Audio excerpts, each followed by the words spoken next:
Thank you for joining us. It's Thursday. I am Leslie Matt. I'm the Senior Vice President of TCP, and with me I have our CEO, Ellis Yan. Ellis, good morning. Good morning. How are you? I'm doing very, very well. Miss you guys. Has been another week. A whirlwind of a week, right? So we have been super busy, and you are in our TCP our studio today. We're very fancy now. We have an official studio because we do 4 shows a day with our late Facebook Live events. Not Facebook Live, with our virtual lunch with Ellis events targeted towards electrical distribution. Right, electrical distribution contractors, lighting designers. Okay, if you are one of those people, you can log into the TCP's website and log into those shows. TCPI.com. Every day we do 4 live shows. 4 live shows. We deep dive into a specific product line.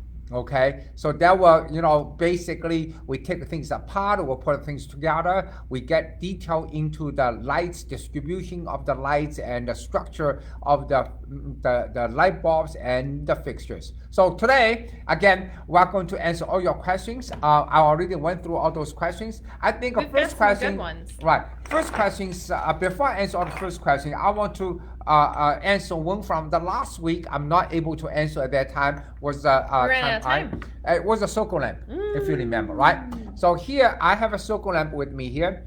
This is a replacement of the circle lamp. Circle lamp in my hand is the LED version. Now, normally what people do is they do half and half. In other words, okay, half of the aluminum, half of the LED is aluminum, the other half is transparent. Yep. So you can see the lights come out. So normally it's a directional. But look at this tube.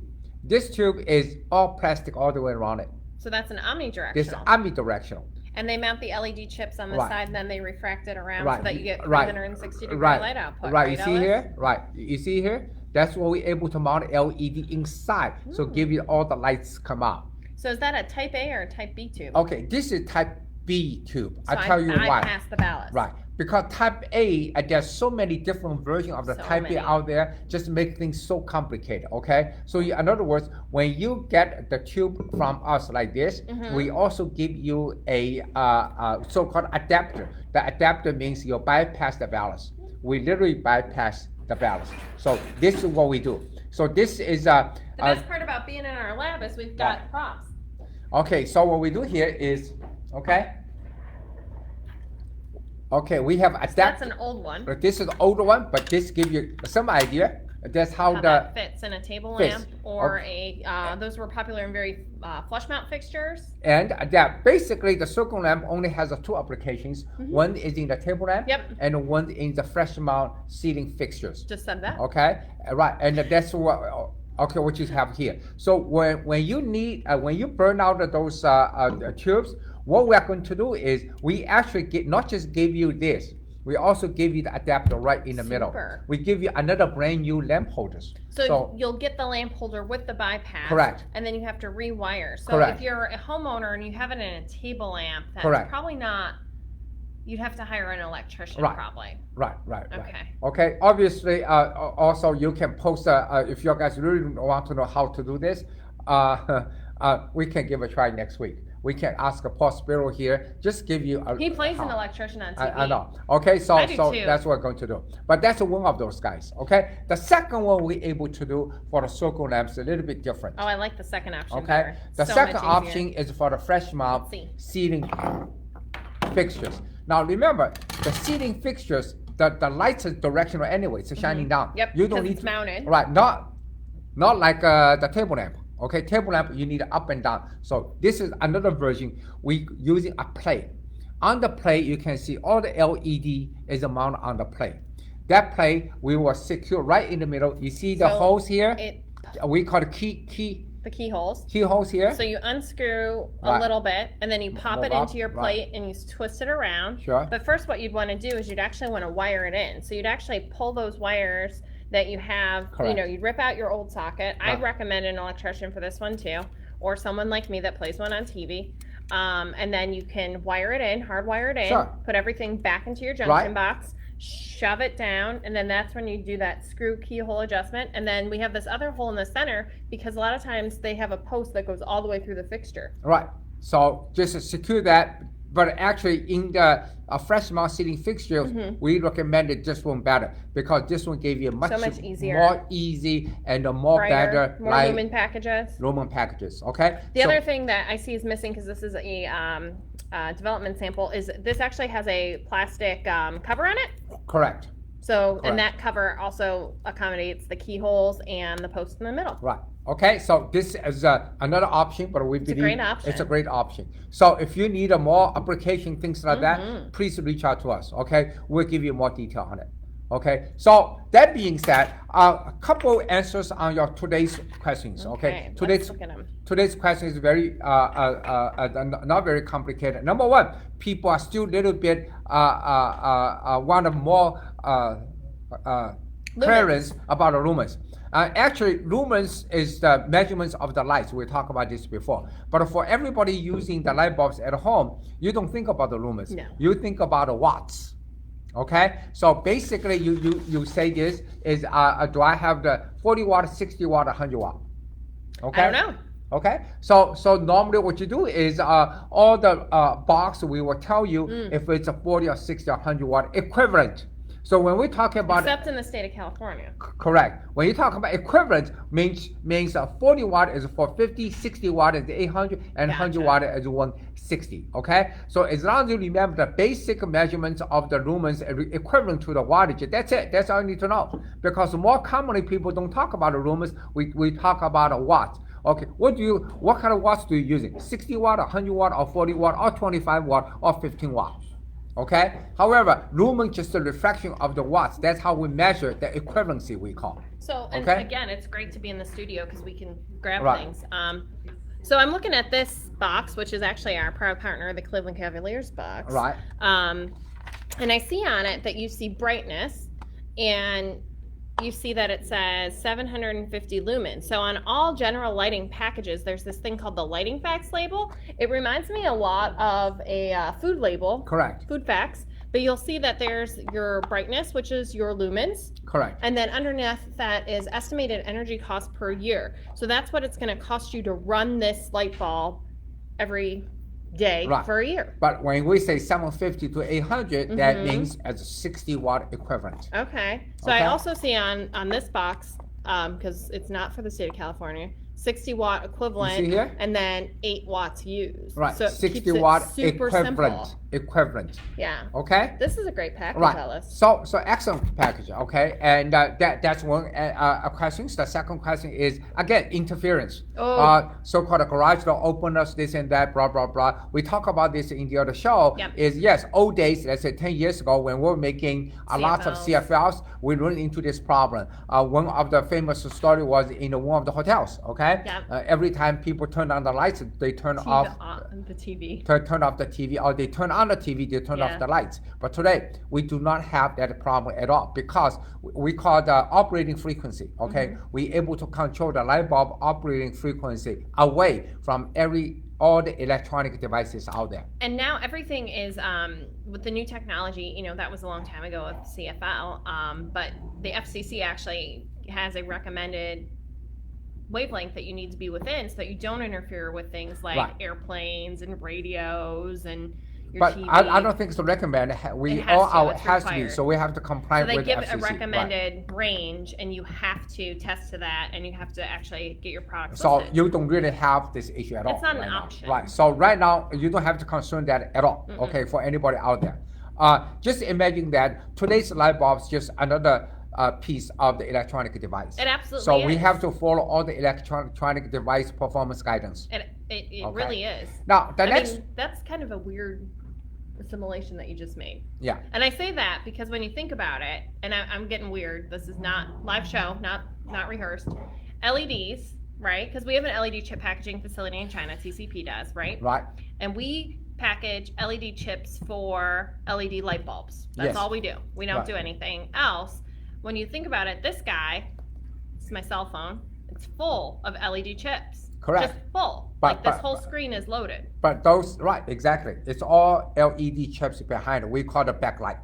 Okay, same as we try to light up the light bulbs. Yep. Exactly Same way. chips inside. Except more sophisticated actually for lighting because So, of what they do. So for the same reason, exactly same chips using for the computers you are using right now, all the phones, computers, and the TV set. It's pretty cool. Okay, actually by the TV set, you have thousands, exactly same type of the chips, but in a different size using Different in all the configuration, devices. yeah. So that's why I'm using the terms is you have to treat the light bulbs just another piece of the electronic devices. It's pretty cool when you think about it that way. Okay, now let's go to our next question. Okay, next question is also it's a very good question. Is can I increase the house value if we're using all the LED light bulbs? Answer is absolutely correct. You will increase your value by two things. Okay, number one, savings. Okay, because today the LED lighting give you the maximum savings for the electrical use. So in other words, when you save the when you set a house, some people will ask a question is what's the maintenance cost of the house? That's a good question. Okay, remember that? What's the maintenance cost? Okay, the maintenance cost right now, if you're using all the LED bulbs, is very minimum, extremely minimum. Okay, even the old days when we were selling CFLs. CFLs at a 14 watt equivalent today on LED only 7 watt. So if you switch put all the LEDs in it from the CFL side, you're saving another 7 watts. That's pretty cool. Right. Today we do not believe any lighting devices out there able to beat the savings of the LED devices. So what I'm hearing is, so I'm getting ready to sell my house. I've already switched all of it to LED for the most part. I think I've got a couple because they're in really high ceiling places and I'm not very tall. So that would increase the value of my home, make it more desirable just because I've got LED throughout. Right, that's number one. The second thing is now we're talking about nitty-gritty about LEDs. Remember, we give you introduction of the first generation of LED. Yep, that's the SMD version, the snow cone. A lot of people have that out there, very affordable option. Right, again, you have the latest TCP version of the full glass of the light bulbs. That's what I have in my house. Okay, which one? I have a lot of this. Right. I actually have some engineering samples too. So with that, today we have all the A's. We have the we have G25. We have the G40. We have clear decos. We have We have all of them. Yeah. Now, this is second aspect about your house right now. Okay. Obviously, when you show your house, you would like to turn on all your lights. Yeah, the realtor told me I have to turn them on. Right. That means you have to turn on all your fixtures. Yep. Okay. When you turn on fixtures, remember we talked about this light bulb before. This light bulb we call first generation called hot spot on the top and dark spot at the bottom. Yep. That means if you put this LED light bulb in the fixture into a fixture, okay, it's gonna have shadows. You have shadows. But if I put this guy, now hold on a second. Okay. I'll give a perfect example. Okay. For instance, your bathroom. Okay. Right. Do you have your bathroom lights on the top, which have a 3 or 4 G25? I do not know. You do not know, right? So let's say I have those like old school looking tulip fixtures. Okay. And I actually have these installed in them. Okay. Now, if you're using this, that's got shadows on the shadows on it. That means all of a sudden all your fixtures look a little bit weird. Okay. They look a little dingy. Right. It might be the dust. So but what I really suggest to you is switch that one to this one. Can I have 6 of those? Absolutely. Okay. So you can switch to this one. Obviously, you can say, oh, I want the A19, fine. Or you say, hey, for the bathroom, I'm using G25. That's fine too. My boyfriend has those in his bathroom because he has a nice girlfriend that brought him those. Right, as engineering samples. Okay, now we have to use up all the engineering samples. My house is full of engineering samples. I'm just like, I should probably swap those. So when you switch to this latest filament version of the light bulb, just simply make your entire house beautiful. Looks very homey, very fuzzy, warm feeling, and also every single fixture in your house looks absolutely beautiful with a light, with a very nice 360-degree light distribution. So that brings up another good point, Ellis. Is sometimes we have to look at the aesthetic. Yeah. And I know, before I got into lighting, I didn't know daylight versus soft white versus bright white or any of that, and I thought I just wanted to look nice. Right? I wanted to look like outside. So I bought daylight bulbs. Correct. I hated them. Right. They were so blue. I hate blue.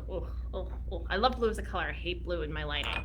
But now you know, there's so much variety in TCP because we do our own chip packaging. We can actually offer 9 colors. Right. So between 18, 22, 24, 27, 30, 35, 41, 50, and 65, I've actually found a lot of good options for my home. And that's one thing that as consumers, you go out there, you want to make sure you know what you're looking at in that, because on the 18 to 27 range, that's really warm. And that's close, that's even warmer than an incandescent in a lot of instances. So I have a chart here, like Leslie talked about. Okay, 9 colors. He made it right now. Okay, I just made this one called 9 colors. And K stands for Kelvin. Right. Nobody does the 9 colors. We do 9 colors. This is the reason we do 9 colors. Think about this, okay? Leslie just talking about if you're using 65, it's too blue in your house. Oh, so blue. When you're using the different Kelvin temperature light bulbs, you have to take the consideration of the color on your wall. And the color of your fixtures. Okay. And your paint and your drapes and your couch and all of that. Correct. Because daytime, nighttime, it's a little bit different. Daytime, if you like to have a light blue, okay? Let's say you like a light blue, okay? I love light blue. Right. But it's the daytime, right? But during the nighttime, if you want to keep your light blue, is the same fashion as during the daytime, you have to using the light bulbs to match it because in the evening your light bulb will light up your wall. Yep. Okay, that's why you need one of the color to match it. Okay, so sometimes people say, oh, it's no big deal, it's a light bulb. No. Actually, light bulb change the setting and change the mood of your house. So make sure if you like for instance, okay, common sense, if you would like a white, some people like the white, right? If you're using white, you better using pretty warm light bulbs. Because that gives it a nice home. Right. Otherwise, feel so sterile. Right. Otherwise, during the evenings, it scares shit out of you. Okay, because it's so white. Okay, but if you have the color on the wall, the darker color you get, you need to have a little bit of white light bulbs to kind of give it that nice balance. Right, nice balance during the evening. Now you can see what's so fussy about the light bulbs. Well, and I'm pretty fussy too, because sometimes if I'm eating dinner, I want it to be warmer than when I'm getting it ready, like putting it on the table, setting the table. So I heard that we have these great light bulbs, they're called the Good Life. Correct. That actually have a warm dim feature. So they go from a 30K, which is a normal, everyday, people standard color, down to 18K. Right. So I can recreate that whole candlelight dinner with just a regular light bulb and a dimmer. I don't know if you guys are able to see that, okay? Let's give it a shot. Again, it's so exciting being in our studio because we've got so many products surrounding us and all of this information, and let's see if we can get this going. I think we need to get you a new light bar, Ellis. That one may or may not be failing. Woo. Okay, so hopefully you can see that, okay? Oh, shoot. It's good. It's good, right? So that's 30K right now. So that's what you're looking at is a 30K light bulb. You can see how nice it lights up my face. I know. Okay, then I start dimming. Now notice how the color temperature changes in addition to the lumens going down. Right. So your light level or lumens are going down, as well as the color temperature of the lamp is getting warmer. So it's moving you see to how nice warm 18K. It is when I dim it. Okay. When I move up, you can see how. See, like right there is really good because you can kind of see that's probably about 22K-ish, 20-ish. Right. You can look at Leslie's face and all my fingers when I move it. You can see my even I have a yellow skin. All of a sudden, my skin's getting a little bit wider and wider. You can see how pretty my hair looks now. You see what I mean? Okay. No. Seriously. We're getting weird. But you can see it. Right. Like it's moving both your color temperature and the lumens. Like I'm much brighter. Right. Hold on. My skin looks nice. My hair looks good. And now, not that it doesn't, but it's just less. You see what I mean? Is that weird? You know? Right. So I will say this. This is a 3000K. It's called, Leslie give an excellent name called the Good Life. Okay. Why it's a Good Life? Because makes your life better. Right. You can using same light bulbs when you do your dinner. You do the cutting and this and that. Make sure this is a 3000K. You can see you're not going to cut off your fingers. Okay. Then when the dinner is done, okay, the table is being set. Then you need to dim down a little bit. We'll scooch. You see what I mean? More. Okay, right? So with that, you can see the reflection on the Leslie. That means at that time, you start eating your dinner, you have a glass of wine, or two, okay? Or 3. Then then the dinner's done. Okay, then you have a 3 or 4 glasses of wine, and you need to dim to even more. Okay, you dim down to that. Okay, that's off. There we go. That level. It's still on. Right, still on. It's a nice, warm, fuzzy. Just like candlelight. Right, you feel good about yourself and the person next to you. Oh, yeah. Okay, now. At home. At home. And then the good life starts. Okay. That whole thing is a good life. Yeah, excellent. Okay, so that gives you some. Oh God, we are. And then some. We're a little extra today. Right, we're a little bit extra today because we love the light bulbs. Okay, we believe light bulbs can enhance the quality of your life because we as a human, we live in the mood. Okay, our mood changes. Mood and aesthetic and timing and all of that. It's so important, and that's why we are so passionate about lighting because things that people don't think about like that is something that we want to create and be able to give to the public. Any question popped over there? You know, we got a message that said he is lucky, so I'm not sure what that actually means. But we're lucky to be in our studio with all this great lighting surrounding us, so that's really great. Okay, sounds good, guys. Let's spin it to win it. And remember, now you want to make your house look more beautiful, so think about the window. Need to think about what kind of light bulbs you want to have. Okay. Here we go. So again, it's going to be your choice, and thank you everybody that submitted questions. We're really excited to have great questions to answer because there's just so much. And our winner today is Bambi Mywood. So Bambi, congratulations. I think you actually joined us. So we're happy that you joined us live. You're our winner. Congratulations, Bambi. So Yay! Reach out to us, Bambi. We want to make sure. So someone from our social media team will be reaching out and they're going to ask you some questions, see kind of what you're looking to do, and then we'll shoot you some product out. Sounds good. Okay. See you next time. Thanks, everyone. See you next Bye-bye. week. Bye now.